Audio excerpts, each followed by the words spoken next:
I appreciate that, and I want to spend a few minutes until Cindy turns the lights off on me and answer any questions. She asked one of the things that I'd talk about would be the Obamacare. Is anybody concerned about that tonight? Okay, a couple of you. Yeah. This is one of the most troubling things I have ever seen in my life. It makes the bailouts and the stimulus pale into comparison. We truly have an opportunity. This could be the nail in the coffin. That's the bad news. And I told you I wasn't going to give you more bad news. But folks, let me tell you, this will not stand. It cannot stand because it is so blatantly unconstitutional. Now, what have we done here in the state of Oklahoma? I authored legislation, HJR 1054, to opt out of Obamacare. Okay? Now, I want to remind you what Obamacare is all about. Aside from all of the end-of-life horrible stories we hear, aside from the fact that you can't, if this passed and went into effect, you couldn't select your doctor, you couldn't go purchase your own insurance, you're going to be mandated, everything. This bill is so unconstitutional. I mean, I haven't read 2,700 pages. I don't need to read 2,700 pages because I know this.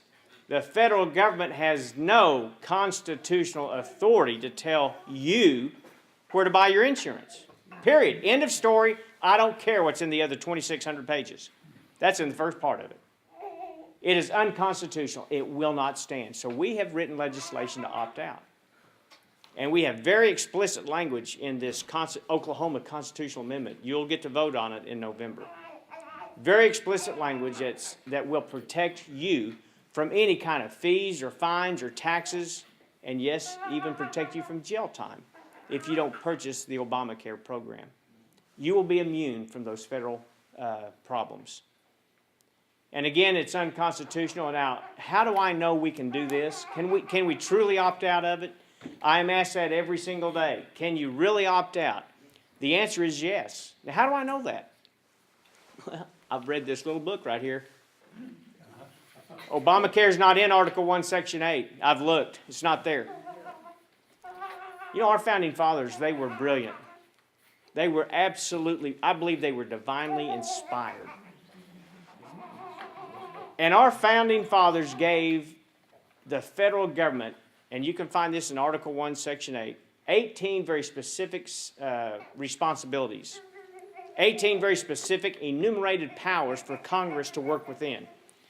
We, the people, told Congress, okay, you can do things like set trade policy, write treaties, maintain a navy, coin money, raise taxes, and by the way, they're very good at that one. And they listed those things, 1 through 18. The 10th Amendment says if it's not specifically listed, everything else is reserved to the states and to the people. That's us. That's us. So this cannot stand. Obamacare is blatantly unconstitutional. Now, I want to make an observation here for a second, Cindy. We have what we have in the state of Oklahoma today. We have what we have in this country today because the status quo is rarely challenged. Congress passes something and we kind of tuck our head and just like little sheeple and just kind of follow and do what they tell us to do.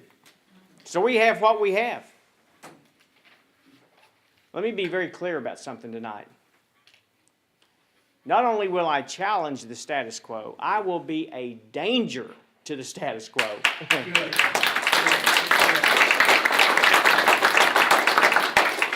Things will not remain the same in the state of Oklahoma. I will not allow the federal government to encroach unconstitutionally on the citizens of this state. Amen.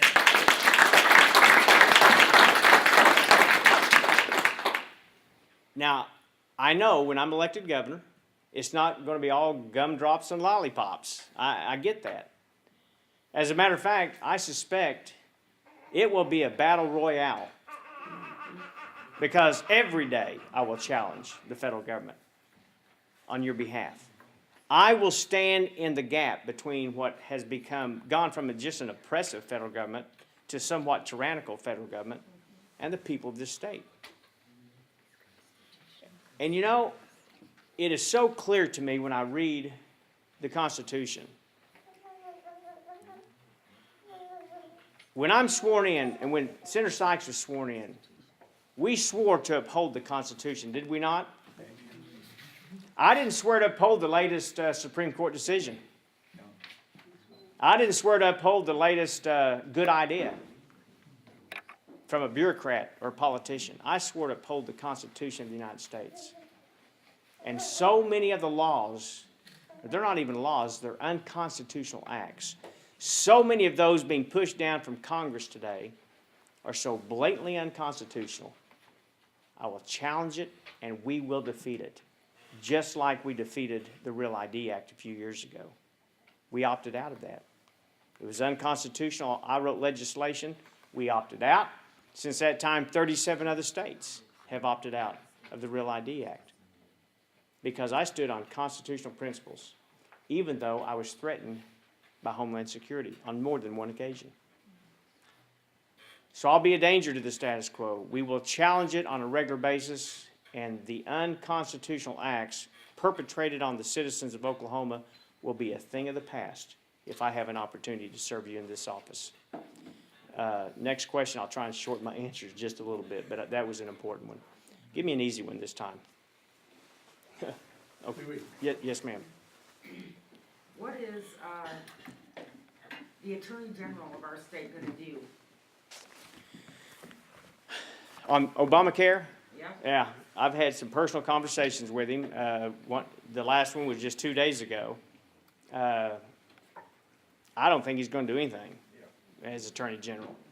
You know, he has got his hands full. He's got to make a pretty tough decision, Anthony. He's got to decide, does he want to get beat in the primary or the general? That's where he's at right now. And I don't want to say that it's irrelevant, because this is a very serious situation that we're in. And November can't come soon enough for me. But I assure you, the guard's going to change. And if this governor, if this Attorney General chooses not to protect you, it won't be long before that will be settled. And it's just not going to stand. It just can't. It just cannot stand. I don't care who says what, and I don't care what the Supreme Court says.